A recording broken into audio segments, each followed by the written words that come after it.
सविस्तर बातम्यांना सुरुवात करूयात आणि सुरुवातीला बातमी आहे ते पंतप्रधान नरेंद्र मोदींच्या हिमाचल दौऱ्याची। सध्या पंतप्रधान नरेंद्र मोदी हे केदारनाथ धामला दाखल झालेत। या दौऱ्यात आदि शंकराचार्यांच्या समाधीसह अनेक प्रमुख योजनांचं आणि कामांचं ते उद्घाटन आणि शिलान्यास करणार आहेत। त्याचबरोबर पंतप्रधान आज विविध योजनांची माहिती घेणार आहेत।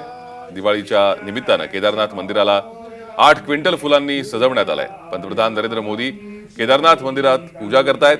त्यानंतर श्री आदि शंकराचार्य समाधीचं उद्घाटन आणि शंकराचार्यांच्या मूर्तीचं अनावरण त्यांच्या हस्ते होणार आहे।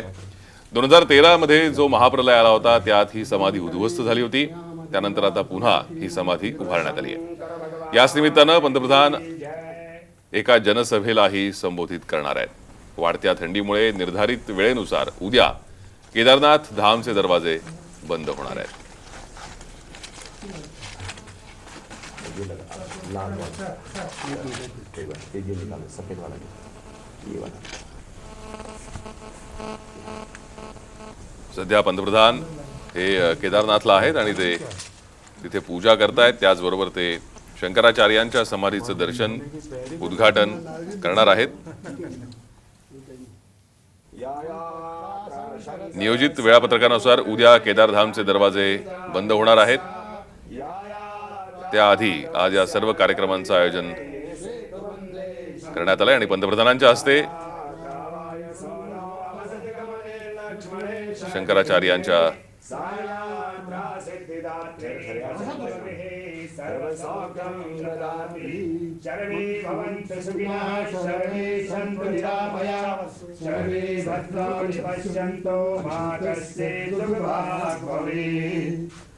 बोलो शंकर भगवान की जय। बोलो केदारनाथ भगवान की जय। यतो यथा समेहसे ततो नो अभयं कुरु सन्नः कुरु प्रजयाभ्यः पशुभ्यः। आराम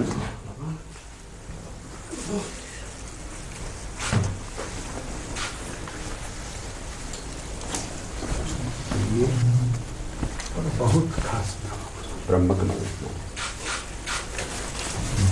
देखिए ब्रह्म कमल के मैं पीछे लगा हूँ करके रहूँगा। जी सर जी वो तो आपका भारत शिखर पर पहुँचा है इसके लिए विश्व गुरु की जो है आपकी फिर से जो है आगे अभी हमको जरूरत है और 5 साल हमारी सरकार में केदारनाथाच्या पूजेनंतर आता पंतप्रधान पुढच्या नियोजित कार्यक्रमासाठी रवाना होत आहेत। सध्या मोदींनी केदारनाथ मंदिरामध्ये केदारनाथाची पूजा केलेली आहे आणि आता पंतप्रधान शंकराचार्यांच्या समाधीचं उद्घाटन करतील। 2013 मध्ये जो महाप्रलय आला होता त्या महाप्रलयामध्ये या समाधीचं नुकसान झालं होतं। आता या समाधीचं पुन्हा बांधकाम करण्यात आलंय आणि त्याचं आज लोकार्पण पंतप्रधानांच्या हस्ते होणार आहे। त्याचबरोबर विविध योजनांची माहिती पंतप्रधान घेणार आहेत आणि ज्या योजना सध्या पूर्ण झाल्या आहेत त्या सर्व योजनांचं लोकार्पण पंतप्रधानांच्या हस्ते आज करण्यात येणार आहे।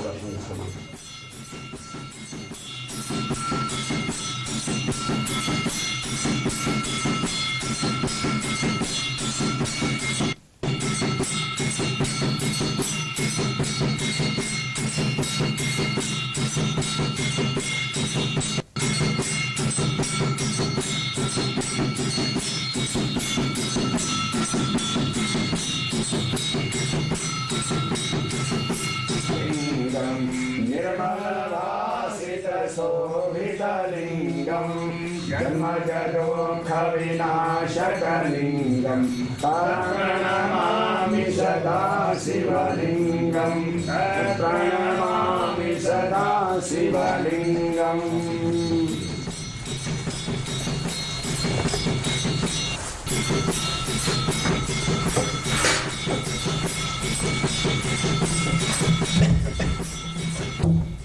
या सर्व नियोजित कार्यक्रमांनंतर पंतप्रधान जनसभेलाही संबोधित करणार आहेत। सुमारे 400 कोटींच्या कामांचं लोकार्पण आज पंतप्रधानांच्या हस्ते होत आहे. विविध योजना आहेत, काही पूर्ण झालेली कामं आहेत, अशा सगळ्याचंच लोकार्पण पंतप्रधान आज करणार आहेत. ज्योति का अर्थ होता है ज्ञान और इसी अखंड विज्ञान स्वरूप शिव तत्व का नाम ही ज्योति है। और जिस तरह से हम लिंग की बात करते हैं तो लिंग चिन्ह को कहते हैं आकृतिर जाति लिंगाख्या। शिव पुराण में यह बताया गया है कि सबसे पहला जो लिंग है वो ज्योति स्तंभ रूप है। और ज्योति स्तंभ रूप यानी अखंड ज्ञान स्वरूप, जो कि प्रणव, जिसे हम ओमकार के रूप में भी जानते हैं, ये सूक्ष्म लिंग प्रणव रूप है जो निष्कल है। अगर हम सूक्ष्म अपने शरीर की बात करें तो जिस तरह से हमारे शरीर के अंदर सूक्ष्म शरीर और स्थूल शरीर होता है, कारण शरीर होता है, उसी तरह से ये ज्योतिर्लिंग भी आप समझ सकते हैं कि जो लिंग स्वरूप है, जो निर्गुण निराकार ब्रह्म है, वो ही शिव के लिंग के मूल कारण हैं और स्वयं लिंग रूप भी हैं। और इसीलिए जो शब्द, स्पर्श, रूप, रस, गंध आदि से रहित, जो कि अगुण हैं, अलिंग हैं, निर्गुण हैं, उसी तत्व को शिव कहा गया है। लेकिन वही अलिंग, वही निर्गुण शिव तत्व साकार रूप में, लिंग रूप में अपने भक्तों के लिए प्रकट हो जाता है। संपूर्ण जगत को ही लिंगभूत माना गया है। शिव जी के संपूर्ण लिंगों की कोई निश्चित संख्या तो नहीं है, लेकिन 12 ज्योतिर्लिंगों का बहुत ही प्रमुख स्थान है। और ये ज्योतिर्लिंग जो केदारनाथ है वो 11वां ज्योतिर्लिंग कहा जाता है। सौराष्ट्र में सोमनाथ, श्रीशैल पर मल्लिकार्जुन, उज्जैनी में महाकाल, ओमकार तीर्थ में परमेश्वर, हिमालय के शिखर पर केदार, डाकिनी क्षेत्र में भीमशंकर, वाराणसी में विश्वनाथ, गोदावरी के तट पर त्रयंबक, चिताभूमि में वैद्यनाथ, दारुकावन में नागेश, सेतुबंध में रामेश्वर और शिवालय में घुष्मेश्वर का स्मरण करते हुए जो प्रतिदिन इन 12 ज्योतिर्लिंगों का स्मरण करता है, 7 जन्मों के पाप नष्ट हो जाते हैं। आप इस वक्त अपनी तस्वीरों पे देख रहे हैं कि 11वें ज्योतिर्लिंग का दर्शन और वहां पर संक्षिप्त लघु रुद्राभिषेक का कार्यक्रम संपन्न करने के बाद प्रधानमंत्री अब आदि शंकराचार्य की जो समाधि स्थल है वहां की यात्रा पर निकल चुके हैं। परिक्रमा इस वक्त मंदिर की आप कर रहे हैं। अगर हम इस मंदिर की बात करें तो जिस तरह से मैं बता रहा था, इस मंदिर के पास में एक उदक कुंड है, एक रेतस कुंड है और हंस कुंड है। ये बहुत ही सुंदर है। कहा भी गया है कि उदक कुंड है अधम पावन, रेतस कुंड मनोहरम, हंस कुंड समीप सुंदर, जय केदार नमाम्यहम, जय केदार नमाम्यहम, श्री केदार नमाम्यहम। अन्नपूर्णा सह अपर्णा काल भैरव शोभितम, पंच पांडव द्रौपदी सह जय केदार नमाम्यहम। शिव दिगंबर भस्मधारी अर्धचंद्र विभूषितम, शीश गंगा कंठ फणिपति जय केदार नमाम्यहम। कर त्रिशूल विशाल डमरु ज्ञान गान विशारदम, मद महेश्वर तुंग ईश्वर रुद्र कल्प महेश्वरम। पंचधन्य विशाल आलय जय केदार नमाम्यहम, पंचधन्य विशाल आलय जय केदार नमाम्यहम। नाथ पावन है विशालम पुण्य प्रदहर दर्शनम, नाथ पावन है विशालम पुण्य प्रदहर दर्शनम। जय केदार उदार शंकर पापताप नमाम्यहम, जय केदार उदार शंकर पापताप नमाम्यहम। श्री केदार नमाम्यहम, जय श्री केदार नमाम्यहम, श्री केदार नमाम्यहम, जय श्री केदार नमाम्यहम। इस वक्त प्रधानमंत्री मंदिर की परिक्रमा करते हुए, और इस वक्त जहां प्रधानमंत्री को आप देख रहे हैं वो ईशानेश्वर भगवान शिव की मूर्ति है। ये जो मुख्य मंदिर है उसके ठीक पीछे का ये हिस्सा है। ईशानेश्वर मंदिर की मूर्ति भी 2013 के प्रलय काल में पूरी तरह से ध्वस्त हो गई थी। उसके भी पुनर्निर्माण का कार्य किया जा रहा है। अभी उसकी डिझाईन पर कार्य चल रहा है, जिससे की आपण बघतोय आज देवेंद्र फडणवीस हे त्र्यंबकेश्वरात आहेत आणि ते तिथल्या भगवान शंकरांचं दर्शन घेणार आहेत। 12 ज्योतिर्लिंगांपैकी एक असलेल्या त्र्यंबकेश्वरला सध्या विरोधी पक्ष नेते माजी मुख्यमंत्री देवेंद्र फडणवीस उपस्थित आहेत। विविध ठिकाणी आज भाजपच्या नेत्यांकडनं ईशान कोण में अगर आप ज्योतिर्लिंगांचं दर्शन घेतलं जात आहे। मुक्त हो जाते हैं। स्वतः पंतप्रधान केदारनाथला आहेत। भगवान शिव ने माता पार्वती को स्कंद पुराण में कही, और इस वक्त भगवान जो ईशानेश्वर महादेव हैं उसको प्रणाम करते हुए भगवान शंकर, जिसका मैं थोड़ी देर पहले जिक्र कर रहा था, तो ईशानेश्वर महादेव जो ज्योतिर्लिंग मंदिर के पीछे अवस्थित हैं। और इस वक्त आप देख रहे हैं विहंगम दृश्य जहां पर प्रधानमंत्री मंदिर परिसर की परिक्रमा करते हुए देवेंद्र नजर आ रहे हैं। फडणवीसांसोबत महाराष्ट्रातले काही नवनिर्वाचित खासदारही आपल्याला नाशिकमध्ये उपस्थित असल्याचे दिसतंय. त्र्यंबकेश्वरला show here. And the visuals that you are seeing on screen, the Prime Minister doing a parikrama of the temple after performing puja inside the temple. He appears to be quite a contented person today. There you see snow-capped peaks of the Himalayas behind the Kedarnath temple, beautifully decorated. Absolutely serene atmosphere here in Kedarnath. Quite a picture to watch. Ajay, it has been a beautiful weather today. The sun is shining brightly, spreading its warmth and love over the mortal humans.